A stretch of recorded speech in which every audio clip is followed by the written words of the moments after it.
Blog Talk Radio. Are you ready to take a bite out of the competition? Are you looking for ideas to make your business better? Welcome to the Core Business Show with Tim Jacquet, sponsored by Apple Capital Group. At the core of every successful business, you'll find people making a difference. And with each episode of the Core Business Show, we talk with those people, examine those ideas, and explore the strategies that make them special. Now, the host of the Core Business Show, Tim Jacquet.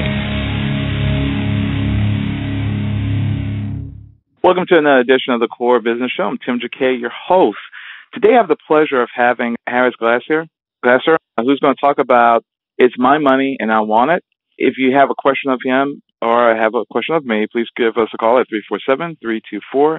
347-324-3460, 347-324-3460, or you can post a question in the chat room and I'll go ahead and read it on the air. I guess we just dive into the story. Harris, thank you for coming on to the program. My pleasure to be here, Tim. Absolutely. Great. Just start off with, tell us about yourself and what inspired you to write this book. Well, throughout most of my life, I'm 68 years old, but most of my life I was fairly successful in business. And people would come to me for advice. They'd have trouble with different money situations, whether they were in debt or they had hospital bills or they had collection companies after them. And I'd give them a few simple instructions. I'd say, just do this, this, and this, and hospital bill, you'll cut it in half, or the collection company will go away. And they'd look at me and go, Harris, it's not that simple. I go, yes, it is. Just do what I'm telling you. It's nothing I haven't done before for other people, and it works. You don't have to attend seminars and read 400-page books. They'd go away. They'd come back a few days later, and they'd be chuckling. I knew why. They'd say, oh, my God, it really was that simple. We followed your instructions, 1, 2, 3 simple little instructions. And they not only just went away or cut the hospital bill in half, but it was actually fun to do.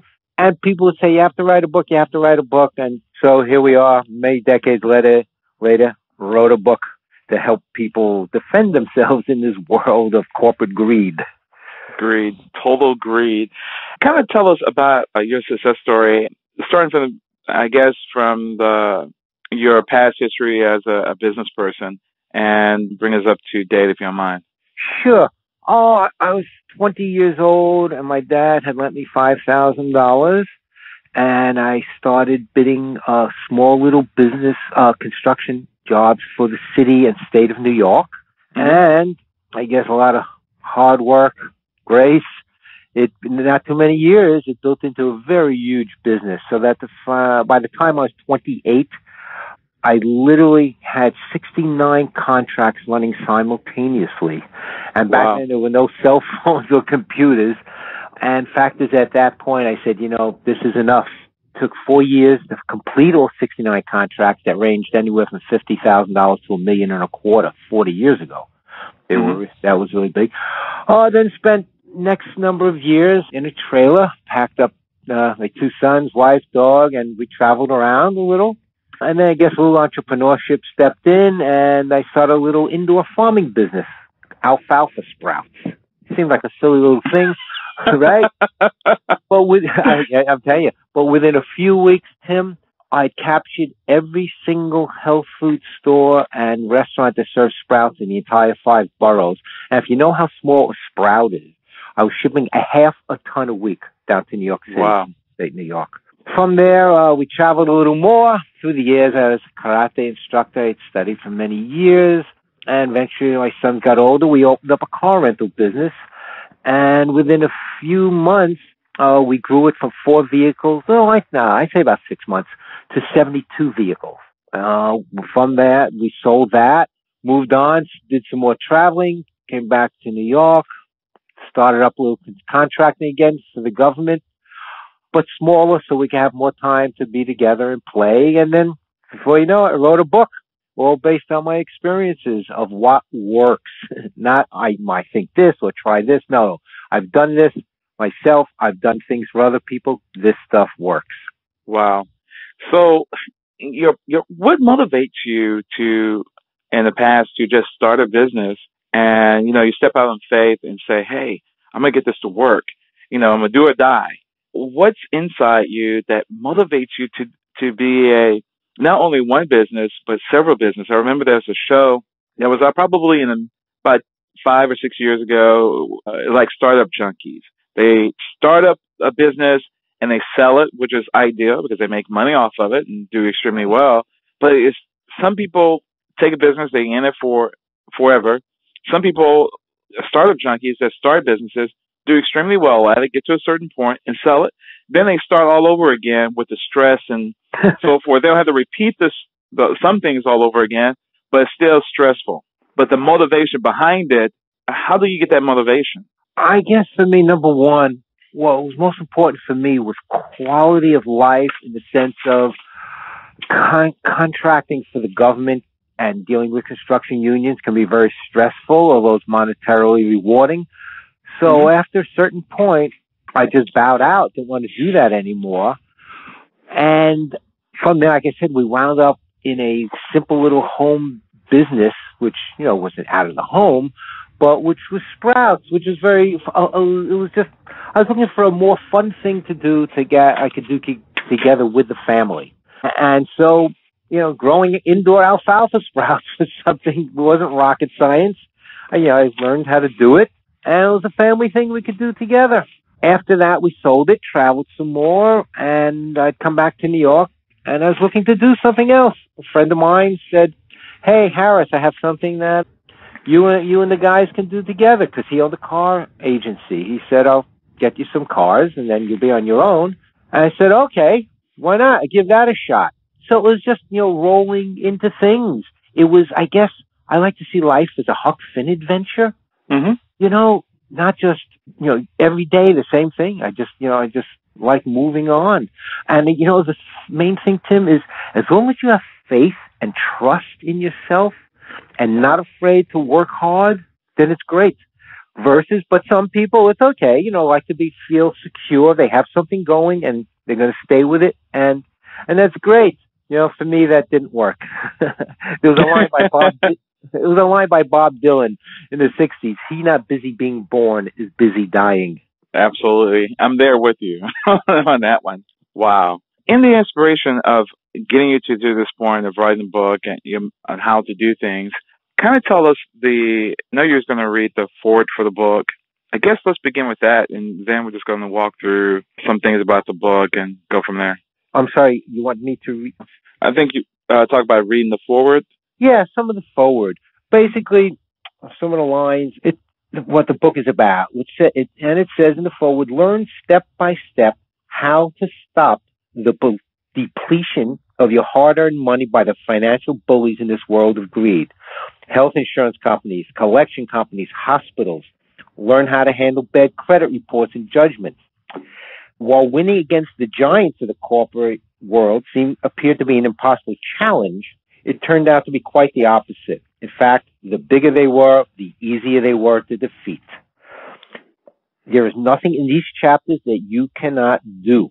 The approaches that I explain in this book are grounded in reality.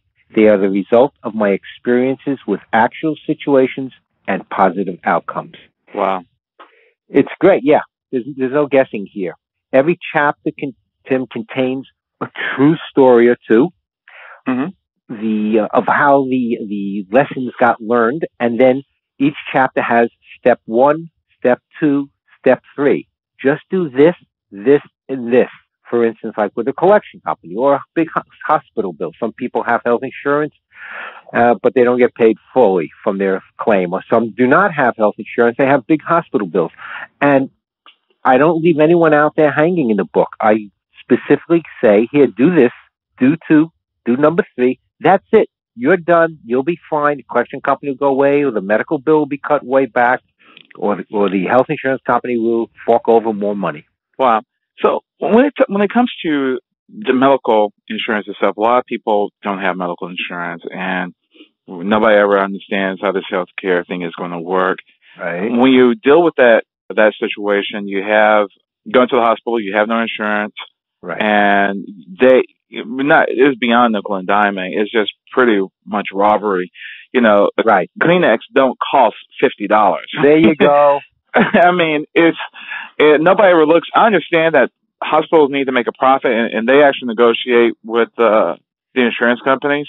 But what I don't like about it is they leave after they get paid, they leave the consumer who don't have insurance into a worse situation because they came in. You're there for health reasons. You guys take a pledge and it's, helping people regardless what condition they're in, and then you give them this burden of a big bill that affects their whole life, your credit, everything. It can, a $10,000, $50,000 medical bill can keep them from getting a job, keep them from that, getting this or that. Yeah, just really ruin you, and it leaves them to either, hey, I had to file for bankruptcy, and there's some pros and cons from that. What do you tell a person who has this large medical bill? You can negotiate and get in half. Some depends on who you get. How do you address that? Okay, I'll tell you a true story. It's in the book. First of all, we need to understand this. If you brought your car into a garage for repairs and they gave you a bill, $1,130, wouldn't you ask them, whoa, what is this for? Right? What's the breakdown? What did you do? How much were the parts? How much is labor? You'd ask for a complete thing, a breakdown. Yet for some reason, we get a bill from a hospital and it's almost like, oh my God, they're like unapproachable. Oh God, what am I going to do? The same thing you would do with the garage mechanic, right? And here's the story. Many, many years ago, I didn't have health insurance. It wasn't a big thing back then. And my son went to the hospital. He had for a tonsillectomy, right? And they asked for $1,000 down because there was no insurance. He went in, okay, comes out. A week or so later, I get a bill, paid on account $1,000, balance $1,500. That's all it says. I call them up, ask for the billing department, and they said I have some questions. They put the head of the billing department on. He said, this is Lenox Hill Hospital, it's a big one in New York. I'm not used to our bills being questioned. And I said, well, you really do need to have to get used to it because I'm not paying you anything unless we go over it. So the first thing is I want a breakdown. Now, they give you a breakdown. They bill you codes, right? Absolutely. Right? And an MRS. MRS, $18. Seems innocent enough, but, it's mounting up. All this mounts up to this $2,500 bill. And so you want every item. I said, what's an MRS for $18? He said, well, that's a mucus recovery system. Oh, that's impressive. And what's that? He sheepishly said, a box of tissues. That's why I was chuckling, Tim, when you said a box of tissues. I said, tell you what, I'll replace the box of tissues. That's over with. Moving on. And then there was an AIS for $12. What's an AIS, sir? That's an anti-inflammatory system. Okay. And what is that? Sheepishly said a bag of ice. Okay. Well, then we went on. He said anesthesiology. It was X amount. I said I paid the anesthesiologist direct, and he said, "Well, this is for the time he was under our care while under the anesthesiology." And I said, "Well, he was under your care in the operating room, which you billed me for. He was under your care in the recovery room that you billed me for. He was under your care in his room that you billed me for. Are you telling me you're billing me for the time he was under your care in the corridor?" I said, "I want to know the name of the drug, how much you use, and how much you charge per milliliter or whatever it is that you charge." Didn't take but a few days later, he gets back to me. "Oh, we're sorry, that was an error. We didn't realize you paid him direct. That came off the bill." He said, "Are we fine now, along with the various codes they took off?" I said, "Oh, no, not at all." I said, "You billed me for a room. He was supposed to be an inpatient, outpatient. And I understand there was no emergencies, no problems. I checked with the doctor. He was supposed to have come home, inpatient, outpatient." And they said, "Well, we had a room available, so we put him in it." I said, "That's really nice of you, but that's on you. I didn't order it. I didn't ask for it. There was no reason." But Tim, by the time we got through, we're lucky he didn't owe me a refund for sending my son in there. The point is this to everybody. You get a bill, just like you would question a contract in your house, your garage mechanic, or anything else. A hospital is a business like any other business. They are there. Sure, you're their client, you're their patient, but they are in business to make money like any other business, and they will do whatever they can. Unless you put your foot down, you go, wait, we are going over this bill. In fact, there's in the book, Tim, there's even, it's funny, there's that story, but there's also a story of a woman, it's an article. The book is filled with, has a lot of articles that refer you to, of how she slashed her bill by $10,000. Yeah. It's simple. You just call them up. You go, we're going over this. We're going over it. You tell me what the codes and the items, and you'd be surprised how quick they back down.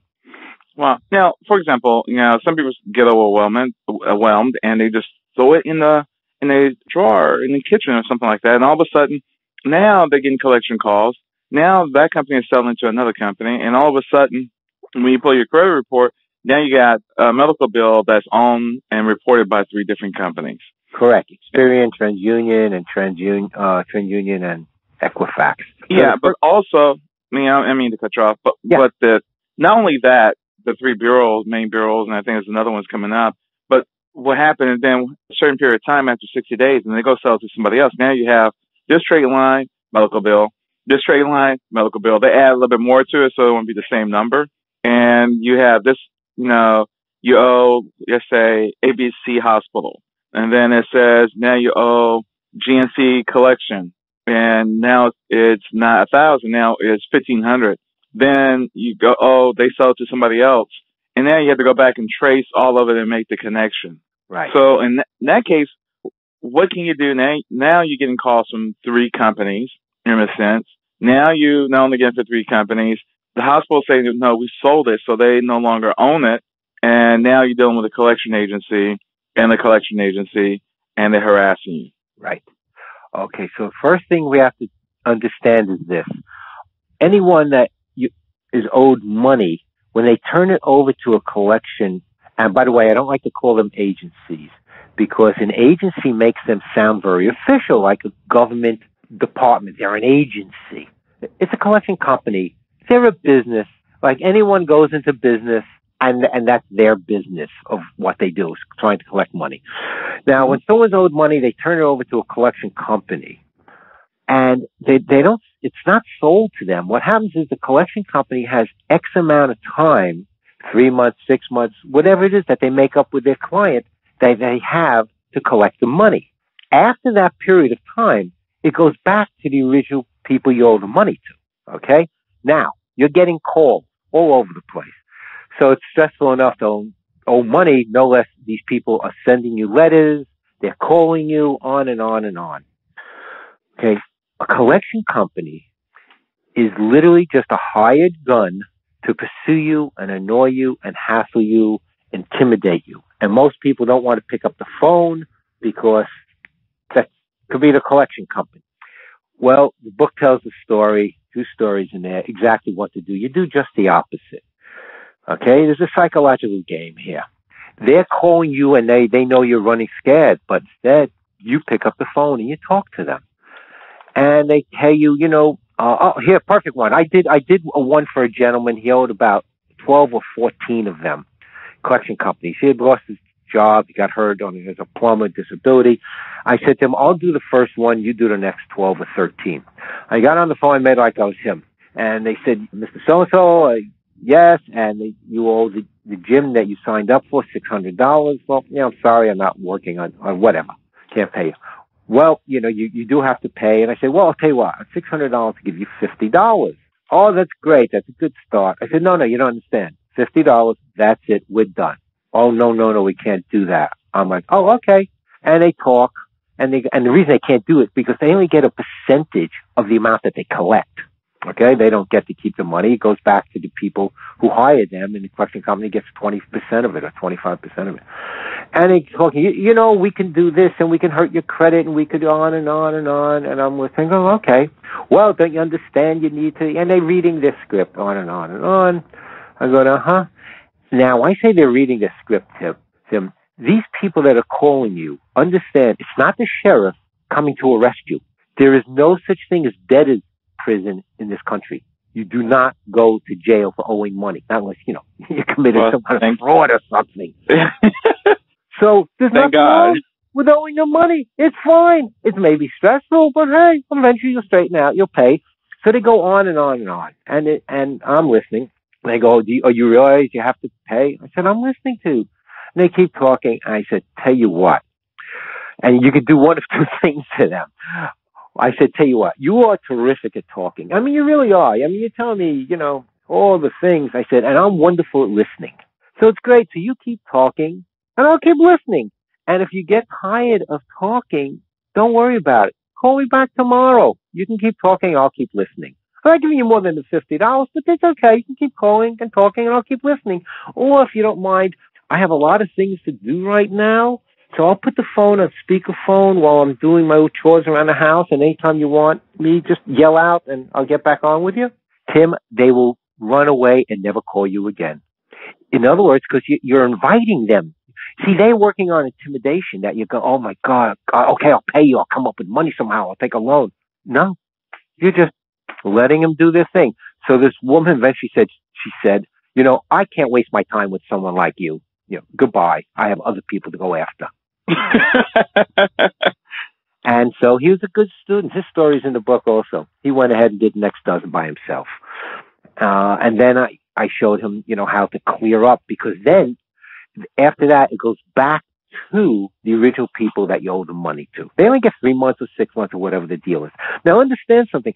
A collection company can't do anything to you. I mean, they can sue you like I can sue you, Tim, or you could sue me, or anyone could sue anybody. So that doesn't mean anything. Also, unless it's a tremendous amount of money, they don't sue you because it costs them too much. It's not worth the suit. All right? So they basically are trying to intimidate you. And if you just, show, just in your, when you're talking, you're not intimidated, you're fine. Talk to me. I'm not going to give you any more than $50, but that's okay. You can keep talking. I'm fine. Like I said, you don't go to jail for owing money. It's quite all right. Now, on the credit reports, first of all, everyone is allowed, okay, on your own credit report, you can issue a statement. So you can say anything that you want. For instance, they have XYZ Hospital, $1,500, and XYZ Collection Company, $1,800. You put a note, you say, number one, they are one and the same, right? So you just take care of half of it.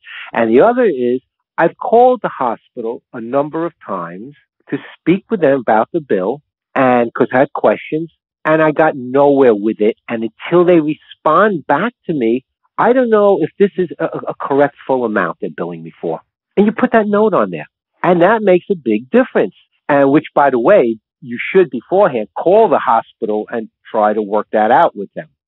But if you didn't, and, because you ignored it, if you felt intimidated or afraid to call. Or they're not listening. What? Or they're not listening. Right. You just put that note. I've called them several times, the billing department, to go over this bill because I'm questioning it, and they don't respond back to me. So I'm not really sure that I owe this amount of money. That will really help the credit report. And after the collection company gets it done of not being able to collect, they will go away. If you do these things, and it's written in the book, these simple little steps, they'll go away. Then it gets back to the hospital. You'd be surprised when you call them up how quick they will settle with you. And on settling, what I told this gentleman to do, and it's in the book, is make up a number. Let's say you owe $30,000 to hospital bills, all kinds of people. If you're penniless, you're penniless. There's nothing anyone can do about anything, and breathe easy. You don't go to jail. It's really okay, right? As long as you pay your rent, pay your electric, and buy your food, I can't say don't worry about it, but you're not going to jail. Now, let's say you do have some money to work with. I'll make up a number. You have $6,000 you can work with. You owe $30,000. So $30,000, $6,000 is 20% of the $30,000. So now you have 20% you can pay. You make a list of all the people you owe and the amount that you owe each one. And next to each one, put down what 20% is. I owe this one $1,500, so it's $300. I owe this one $2,000, 20% is $400. Right? And until you come to the bottom of your total of $30,000 and your 20% of it is $6,000. Right? Now you call each one. You start with the first one, and you don't offer 20%. You tell them, look, and this doesn't have to be true, but I owe so much money, and I'm ready to declare bankruptcy, but I'm able to borrow a few dollars from a relative to settle with everyone. And here's very key, and this is in the book. it's very important to say everybody else is going along with it. You are next on the list. If you're willing to do it, it's okay. If not, you probably wind up, you're not getting anything from my bankruptcy. That's just made up.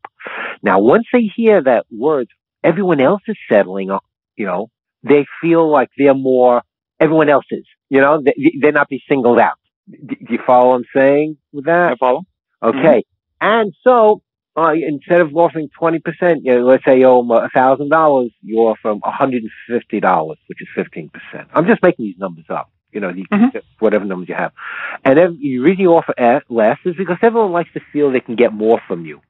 And they, no, can you give 300? Oh, I can give you 175. And you try to settle out at that 20% number. And he went through his entire list. And very important from each one, you get a letter from them. You don't send them off a check, and it's in the book, because they'll say, oh, thank you for the money. Now, where's the balance? You have to get a letter from them. These instructions are in the book that says they are settling in full for this amount, and they will notify the credit reporting companies of the settlement. And you will ask for a copy of that letter that they are settling in full, so that in case they do not send it to the credit reporting companies, you have a copy. Now, what will happen, like with this gentleman, sure, the credit report was didn't go to 790, but it moved up tremendously, because now instead of 13, 14 outstanding collection companies with bills, all of them were marked settled, and that's huge. And now from there, I talk about how you rebuild your credit. Okay. So let's go back a second. Should you get this letter before you send them any money? Yeah, you tell them now you've settled, ABC Doctor or Gymnasium for $200. Could you please send me a letter stating that you will accept that in full payment? And if you don't get the letter, by the way, these yeah, okay, absolutely. Always get your letter before you actually send them a payment. You need to have in writing that they are accepting the terms of what you just agreed upon in writing. That's a must. Okay. And then you start clearing up your credit report. You have all these letters. They're supposed to notify. Sometimes, like he had to call them several times. Look, you sent me this letter. We settled. I gave it to you. But Experian or TransUnion, they told me you still haven't notified them. Could you please do that? Meanwhile, you have a copy of it and a copy of the canceled check. So, you can take care of it yourself, too. But, okay. I thought it was, I just like when they do it. But it's no problem. Okay. So how can you get a collection company to stop badgering you? Just like I said, you talk to them and you make them your friends, and you say, hey, okay, I'm not giving you any more than $50 in the $600, but I don't have a problem with talking to you. As long as you want to keep talking, I'll keep listening. Okay. They'll go away. Believe me, they will run so fast. Like she said, I can't waste my time with someone like you. They need someone who they're going to be intimidating and giving in this fear, and then they have them, and they'll get money. Understand, by the way, when they call you a collection company, like I said, it isn't the sheriff. It's not a government agency. Somebody decided to go in business. Maybe got a license for it, just like you need a license for a bar or something, whatever is involved, no biggie. And they write out scripts. And they hire, a lot of times they hire actors or models, people who have these kind of part-time careers or things, and they give them the script, right? They rehearse it, and they read it to you. They're basically reading from a script. And, here's the funny thing, and it's like, oh, my God, I don't want to talk to them, whatnot. It's just some person on the other end with a part-time job reading a script who, when they go home, really doesn't even care. They go home to their own, family. In fact, when I say it's anybody, you yourself could be a person in debt, unemployed, no job, right? You have collection companies after you, and you go to a collection company, apply for a job, and now all of a sudden you're the ones pursuing, people who owe money with a script, and you suddenly see like, oh my God, it's no one but some people like me calling people who owe money like me. This isn't anything. It's not the government after me. Wow. See, you need to realize that. That's the important thing, and then you're not intimidated. And if you're not intimidated, you could talk to them anyway. I like the one where it's like, I'm busy, but I'll put on speakerphone and I have my chores to have dishes, but you can keep talking. If you need me, yell out, I'll get back on. They'll think you're crazy. They'll just go away. Wow, that's amazing. Okay. So tell us what else you also mentioned about, do you help them to go through their credit and say, hey, this is where you need to go buy things or to start building your credit once you get that issue resolved? That's a simple thing. Here's what you do.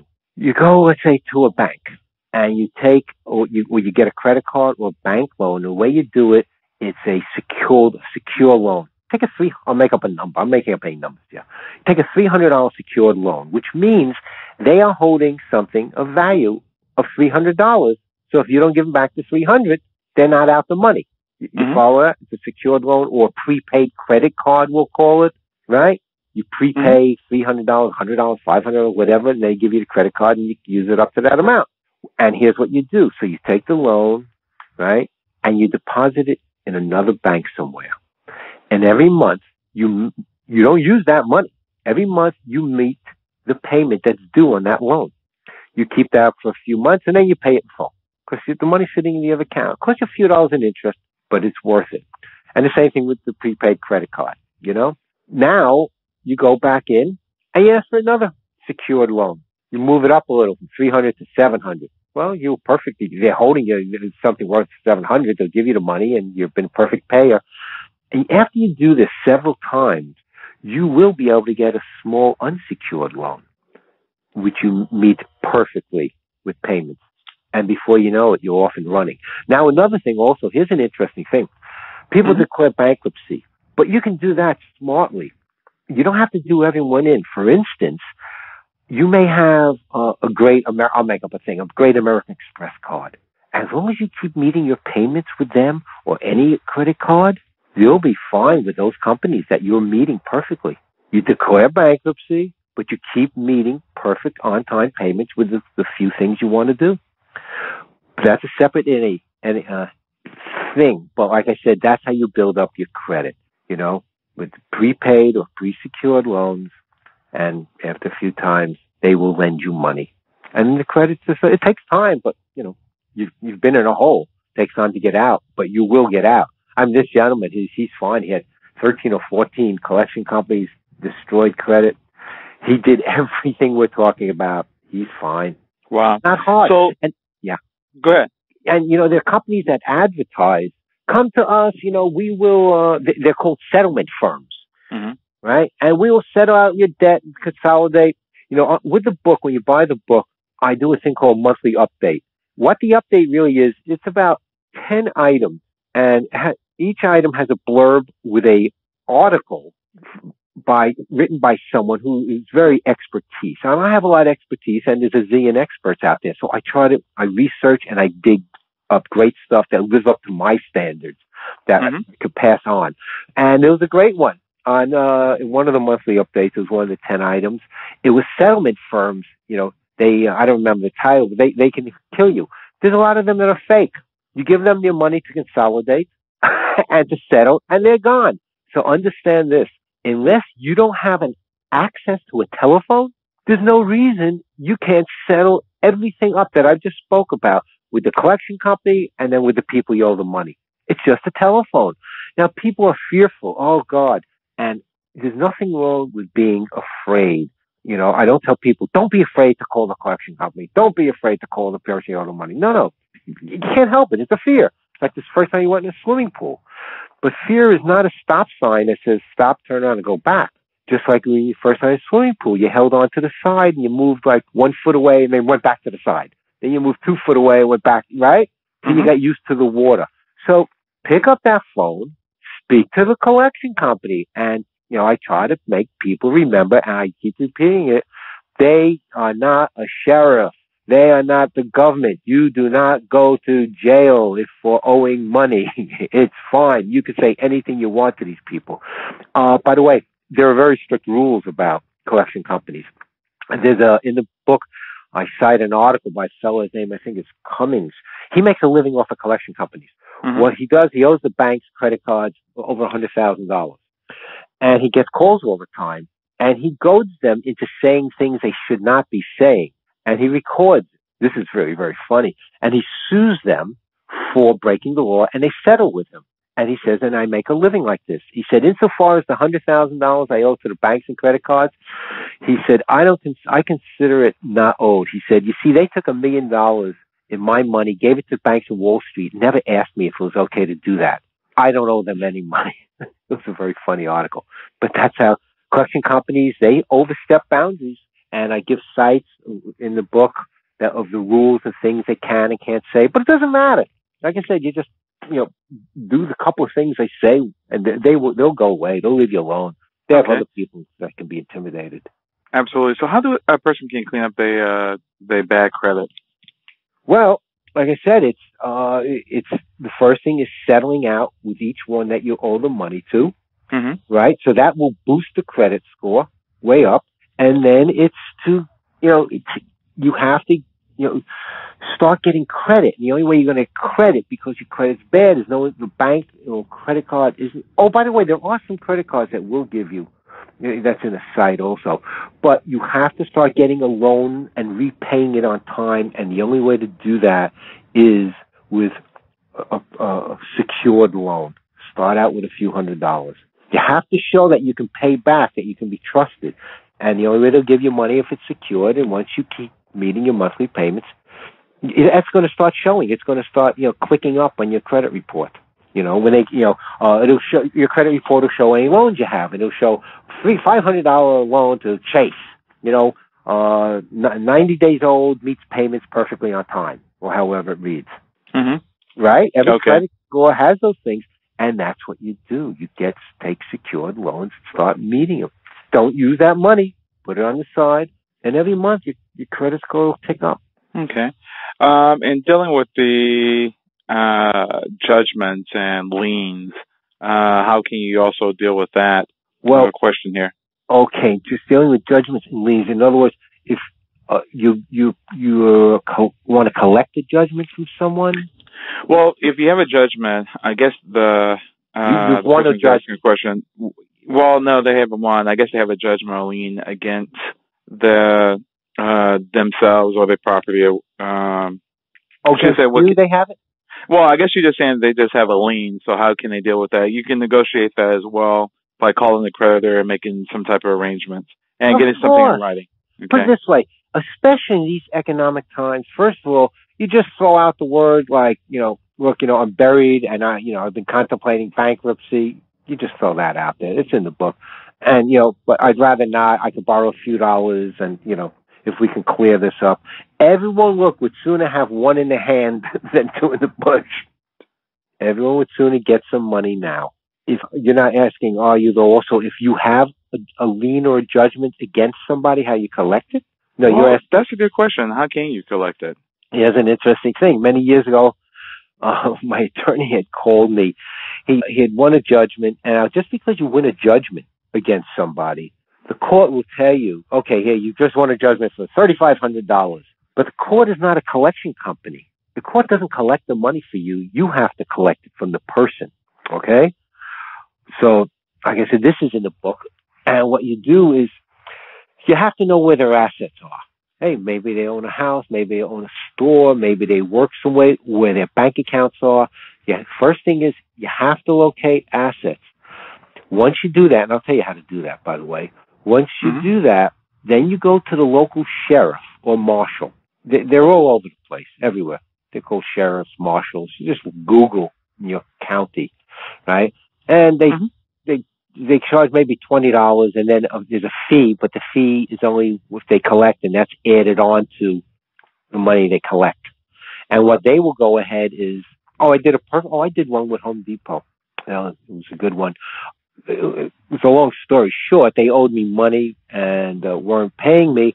And I went to the sheriff, and he was going to go down to their place of business and hold an auction in Home Depot till they got the amount of money that was owed to me.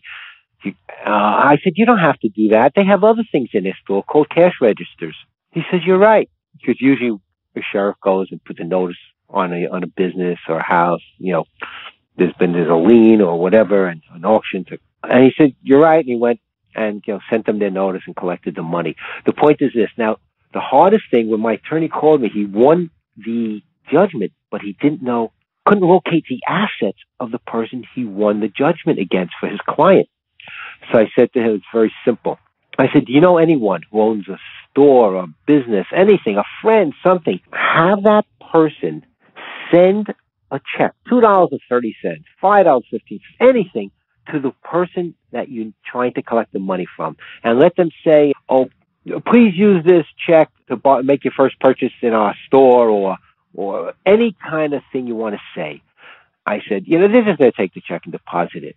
And he said, "Yeah, and then what?" I said, "Then think about it. When they deposit it, what's going to happen?" He laughed. He says, "You're right." He says, "We're going to get it back in the mail, and the back of it will show their bank and their bank account where they have their money. And that's how you locate people's assets." Wow. Yeah, he laughed. He said, and back then they didn't have computers or whatnot, but still today it's very hard to do asset searches to find where people have money when you've won and can't get it from them. And you've got the judgment. By the way, a collection company cannot get a judgment against you. The only way you get a judgment against someone, Tim, is if a court issues a judgment. There's no such thing as, "We're going to get a judgment against you unless you pay this, Mr. Jones." No, they can't do that. They have to go to court. And you can do some fun. I've called collection companies making like I was going to use their services, that I had people owe me money, and I'd ask them, at what point would you sue someone to get the money that they owe me? And, they all have the same thing. It's got to be $5,000 or $10,000. It has to be large enough, they said, to warrant them pursuing. So they can't do anything. It's just like anyone walking down the street can sue anybody. That's all they can do. They can't do anything to you. Make a note with the credit report. You put your own note on there. Mm-hmm. It's fine. I had one what did they say?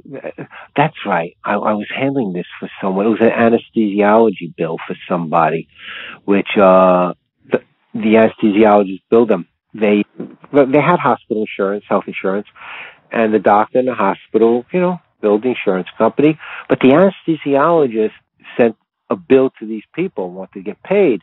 After a while, those people came to me. And I called up. I said, "Look, you're not covered by the health insurance, and we didn't hire you." I said, we never would have hired you because you're not covered. Who hired you? They said, "The hospital." I said, "Then you need to bill the hospital, and the hospital who is in the health insurance plan will then bill, I made like this person, will then bill me." They said, "No, we don't work like that. We bill you direct." I said, "I'm sorry, I never hired you. We never had a verbal agreement, a written agreement. We never even spoke, in fact. You're on your own." Bottom line is, got a call from their attorney, because I gave my number. Got a call from their attorney. And, I'm very good at these things. And I said, "Oh, okay, good, okay. So you're going to pay it?" I said, "No, you said you're good at collecting it, so go ahead and collect it." "Well, I'm not paying you. I think you need to collect it from the people your client worked for, which is the hospital. What do you want from me?" So to put an end to it, I went with this gentleman, filed a small claims case against the anesthesiologist and the hospital. And the judge was funny. He said, "Look, I can't," it was $1,500. "Can't award you payment because you didn't pay anything. It didn't cost you money. But insofar as your argument that you have no relationship," I told him what to say. He said to the gentleman, he said, "You have no relationship with the anesthesiologist. You didn't hire them. You never spoke to them. You didn't sign papers. You have nothing to do with them. There is no relationship. They have no basis to ever collect money from you." A lot of people don't know that with anesthesiologists. The hospital hires them. They're not in their health insurance network. They get a bill from the anesthesiologist. They think they have to pay it. Nope. No way. They didn't hire them, and they have no relationship with them. Wow. So, yeah, there's much to know about this stuff. But none of it is hard. None of it's hard. Everything, I lay out with simple little things. The hardest thing is getting past your fear of picking up the phone and calling the collection company, or answering their phone call, or calling the medical, the hospital. They're just businesses. People forget that they're just businesses, like the garage down the block or the contractor in your house. They're just businesses.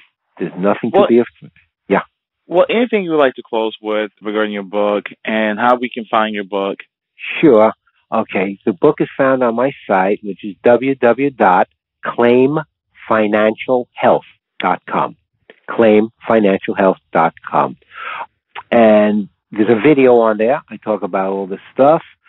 And also, when you buy the book, there's a place that you click off to get the free monthly updates. And Tim, they are great.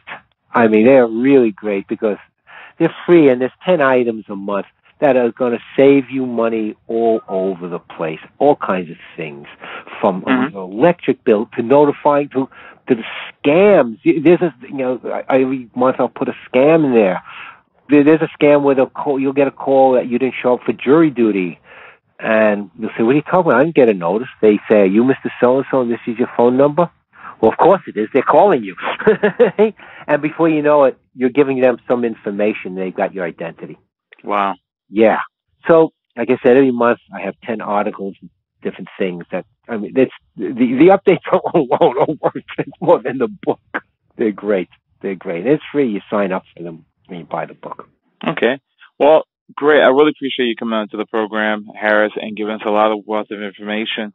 And again, that website address for them to buy the book is claimfinancialhealth.com. There you go. Perfect. Okay.